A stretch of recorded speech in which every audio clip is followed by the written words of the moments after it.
មែនតើទៅបងប្អូនទាំងគ្នានៅក្នុងសាច់រឿងមួយនេះគឺខ្ញុំពិតជាចង់ចែករំលែកនៅរឿងល្អសម្រាប់ការជ្រើសរើសជីវិតគូ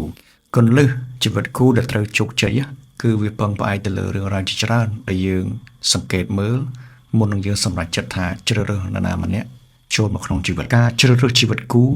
គឺជាជំហានសំខាន់មួយនៅក្នុងជីវិតរបស់យើងម្នាក់ដើម្បីឲ្យមានគូជីវិតដែលមានសុភមង្គលនិងយូរអង្វែងយើងត្រូវតែពិចារណារាល់នៅលក្ខណៈសំខាន់ជាច្រើនដែលចាំបាច់យើងត្រូវតែគិតនិងមុនពេលសម្រេចចិត្តដូចគ្នាច្បាស់ណាស់បើសិនជាក្នុងករណីដែលយើងមិនបានស្រឡាញ់គ្នាទេយើងមិនមានចិត្តស្រឡាញ់ពិតប្រាកដមិនចេះមើលថែទាំងផ្នែកខាងក្រៅនិងផ្នែកខាងក្នុងឬក៏ការមើលសម្លឹងមួយផ្លែតគិតទៅលើផលប្រយោជន៍ពេលនោះខ្ញុំគិតថាសេចក្តីស្រឡាញ់មិនពិតប្រាកដវាមិនអាចជំរុញឲ្យយើងដើរទៅដល់ថ្ងៃដែលពិសេសនោះទេការយល់ព្រមដោយមិនមានការបង្ខំចិត្តនេះគឺជាចំណុចមួយសំខាន់មិនថាគ្រួសារឬមួយក៏ភាគីទាំងពីរនោះដែរទីពីរគឺការយល់ចិត្តគ្នាការយល់ចិត្តគ្នានិងការគោរពគ្នាបងប្អូនវាពិតជាសំខាន់ណាស់ព្រោះការគោរពទាំងសិទ្ធិទាំងទស្សនៈក្នុងការគិតការស្ដាប់និងយល់ចិត្តគ្នាទៅវិញទៅមកពិសេសនៅពេលដែលមានបញ្ហាចំណុចមួយទៀតវាពិតជាល្អមែនទែនគឺទំនួលខុសត្រូវនិងភាពពេញវ័យបានន័យថាទំនួលខុសត្រូវនេះចាំបាច់ណាស់សម្រាប់គ្រួសារនៅថ្ងៃអនាគតព្រោះវាអាចឲ្យយើងដើរទៅលើផ្លូវមួយដែលត្រូវទីពិសេសគឺការគ្រប់គ្រងនិងទំនួលខុសត្រូវទៅលើកូនព្រមទាំងមានភាពពេញវ័យនៅក្នុងការគិតជាពិសេសគឺការសម្រេចចិត្តព្រោះមែនតើការសម្រេចចិត្តបើសិនជាយើងសម្រេចចិត្តត្រូវច្បាស់ណាស់យើងប្រកាសជាទទួលបាននូវរឿងល្អប៉ុន្តែការសម្រេចចិត្តមួយដែលមិនត្រូវនោះវានាំឲ្យយើងអាចនឹងមានការអន់សពុនចិត្តខឹងសម្បាឬក៏ឆ្លុះប្រកែកគ្នារហូតដល់មានចំណុចមួយដែលមិនអាចទទួលយកបានក៏មានដែរស្របគ្នានឹងគឺបងប្អូនត្រូវដឹងថាតម្លៃជីវិតរបស់យើងនិងគោលបំណងពិសេសគឺត្រូវតែស្របគ្នាបងប្អូនមិនថាយើងមានមុខរបរផ្សេងគ្នា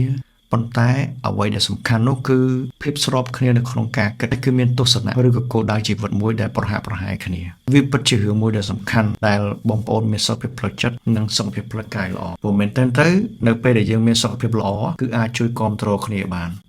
ដូចពាក្យចាស់លោកពោលថាធ្វើមិនក៏ដោយគេហៅថាអត់ស៊ីមានស៊ីកុំឲ្យតែឈឺព្រោះនៅពេលដែលឈឺហើយគឺតែតែយើងមានអារម្មណ៍មួយគឺបាក់ស្បាតក៏ដូចជាអារម្មណ៍មិនល្អនៅក្នុងចិត្តការទំនាក់ទំនងល្អគឺវាពិតជាសំខាន់ព្រោះកាលណាដែលយើងមានទំនាក់ទំនងល្អតើអត្ថន័យនៃពាក្យទំនាក់ទំនងល្អនឹងបានន័យថាម៉េចបងប្អូនត្រូវដឹងថាទាំងអស់ហ្នឹងគឺ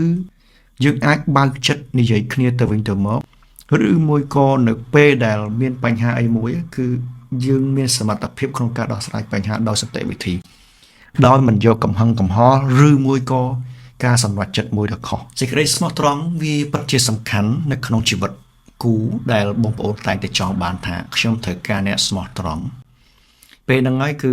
យើងចាំបាច់ណាស់ព្រោះនៅពេលដែលយើងមានការទុកចិត្តគ្នាមិនមានអំពើផិតក្បត់មិនបំភាន់គ្នាមុនពេលនៃការសម្រេចចិត្តរៀបការពេលហ្នឹងយើងអាចជឿជាក់បាន 100% ដែលយើងគិតថាគួរតែចាប់ដៃគ្នាសាងអនាគតបានចំណុចចុងក្រោយគឺជាការគ្រប់គ្រងនិងការចែករំលែកពាក្យថាគ្រប់គ្រងមួយនេះបងប្អូនគឺយើងជួយគ្រប់គ្រងគ្នាក្នុងចំណុចមួយដែលពេលដែលលំបាក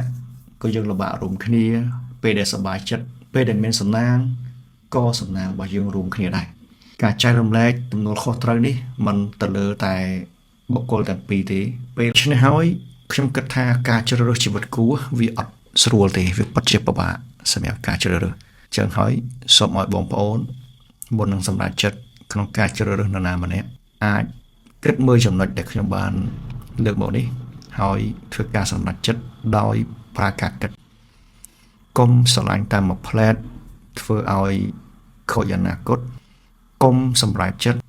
អូខេបើសិនជាយើងមិនទាន់រួចរាល់អរគុណច្រើន